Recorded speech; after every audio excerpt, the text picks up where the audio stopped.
In today's video, I'm going to teach you how to use Zotero in Google Docs for an easy setup. Whether you're a student, researcher, or writer, Zotero can make your document creation process smoother and more efficient. So let's dive straight into the steps. First, ensure you're signed into your Google account and open a Google Docs document where you want to manage your citations. If you're new to Google Docs, simply navigate to docs.google.com, log in, and either open an existing document or create a new one. This step is fundamental as we're going to integrate Zotero directly into your document workspace. Once you have your document open, you'll want to check for the Zotero toolbar in your Google Docs interface. You should see a new Zotero menu appear, which will conveniently position itself alongside all your standard tools. This toolbar is your gateway to managing citations and will become an indispensable tool as you work on your academic or professional papers. If you don't see this menu, ensure Zotero and its connector are properly installed in your browser and Google Docs.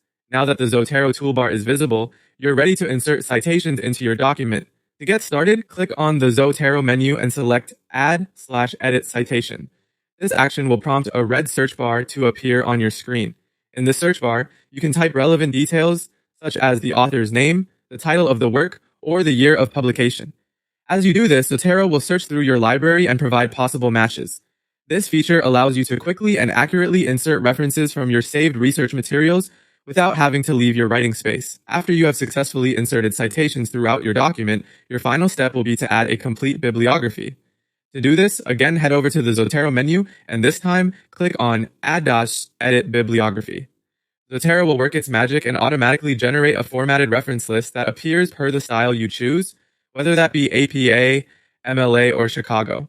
It's a truly seamless experience as you watch all your citations come together in a properly formatted list, saving you valuable time and ensuring that you adhere to your required citation guidelines. And there you have it, a straightforward way to integrate and use Zotero in Google Docs. With this tool, you can efficiently manage and format citations, all while focusing on what truly matters, the content of your document. I hope you found this step-by-step tutorial helpful. If you have any questions or need further assistance, don't hesitate to reach out. Remember to subscribe for more tips and tricks tailored to enhance your productivity. Thanks for watching, and happy writing.